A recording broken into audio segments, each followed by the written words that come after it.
ಒಂದು ಹಸಿರು ತುಂಬಿದ ಹಳ್ಳಿಯಲ್ಲಿ ಕಂದ ಎಂಬ ಚಿಕ್ಕ ಹುಡುಗನಿದ್ದ. ಕಂದನಿಗೆ ಪ್ರಕೃತಿಯನ್ನು, ಪ್ರಾಣಿಗಳನ್ನು ತುಂಬಾ ಇಷ್ಟ.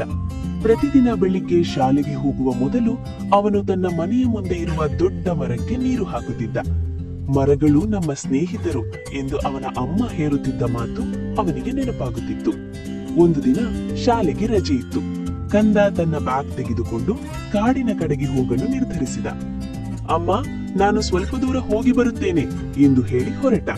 ಕಾಡಿನಲ್ಲಿ ಹಕ್ಕಿಗಳ ಚಿಲಿಪಿಲಿ, ಎಲೆಗಳ ಸರಸರ ಧ್ವನಿ ಅವನ ಮನಸ್ಸನ್ನು ಸಂತೋಷದಿಂದ ತುಂಬಿತು. ಅಷ್ಟರಲ್ಲಿ ಕಂದನಿಗೆ ಒಂದು ವಿಚಿತ್ರ ಬೆಳಕು ಕಾಣಿಸಿತು. ಆ ಬೆಳಕಿನ ಮಧ್ಯೆ ಒಂದು ಚಿನ್ನದ ಬಣ್ಣದ ಜಿಂಕೆ ನಿಂತಿತ್ತು. ಜಿಂಕೆಯ ಕಣ್ಣುಗಳು ಮಿನುಗುತ್ತಿದ್ದವು. ಕಂದ ಸ್ವಲ್ಪ ಭಯಪಟ್ಟರೂ ಜಿಂಕೆ ಮೃದುವಾಗಿ ಮಾತನಾಡಿತು. ಭಯಪಡಬೇಡ ಕಂದ, ನಾನು ಮಾಯಾ ಜಿಂಕೆ. ಕಂದ ಆಶ್ಚರ್ಯದಿಂದ ಕೇಳಿದ, ನೀನು ಮಾತನಾಡುತ್ತೀಯಾ? ಜಿಂಕೆ ನಗುತ್ತಾ ಹೇಳಿತು, ಹೌದು, ಒಳ್ಳೆಯ ಮನಸ್ಸು ಇರುವ ಮಕ್ಕಳಿಗೆ ಮಾತ್ರ ನಾವು ಕಾಣಿಸುತ್ತೇವೆ. ಜಿಂಕೆ ಕಂದನನ್ನು ಒಂದು ಸಣ್ಣ ಕೆರೆಗೆ ಕರೆದುಕೊಂಡು ಹೋಯಿತು. ಆ ಕೆರೆಯ ನೀರು ತುಂಬಾ ಕಳೆಗುಂದಿತ್ತು. ಜಿಂಕೆ ದುಃಖದಿಂದ ಹೇಳಿತು, ಮನುಷ್ಯರು ಕಸ ಹಾಕಿ ನಮ್ಮ ನೀರನ್ನು ಹಾಳು ಮಾಡುತ್ತಿದ್ದಾರೆ, ನಮಗೆ ಸಹಾಯ ಬೇಕು. ಕಂದ ತಕ್ಷಣ ನಿರ್ಧಾರ ಮಾಡಿಕೊಂಡ.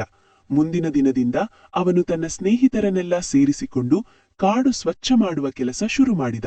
ಅವರು ಪ್ಲಾಸ್ಟಿಕ್, ಕಸ ಎಲ್ಲವನ್ನೂ ತೆಗೆದುಹಾಕಿದರು. ಹಳ್ಳಿಯ ಹಿರಿಯರಿಗೂ ವಿಷಯ ತಿಳಿಸಿ ಕಾಡನ್ನು ಕಾಪಾಡೋಣ ಎಂದು ಹೇಳಿದರು. ಕೆಲವೇ ದಿನಗಳಲ್ಲಿ ಕೆರೆಯ ನೀರು ಸ್ವಚ್ಛವಾಯಿತು. ಹಕ್ಕಿಗಳು ಮತ್ತೆ ಬಂದವು.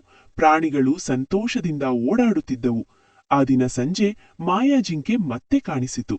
ಧನ್ಯವಾದಗಳು ಕಂದ ಎಂದು ಹೇಳಿ, ನಿನ್ನ ಒಳ್ಳೆಯ ಕೆಲಸವನ್ನು ನಾನು ಎಂದಿಗೂ ಮರೆತೇನಲ್ಲ.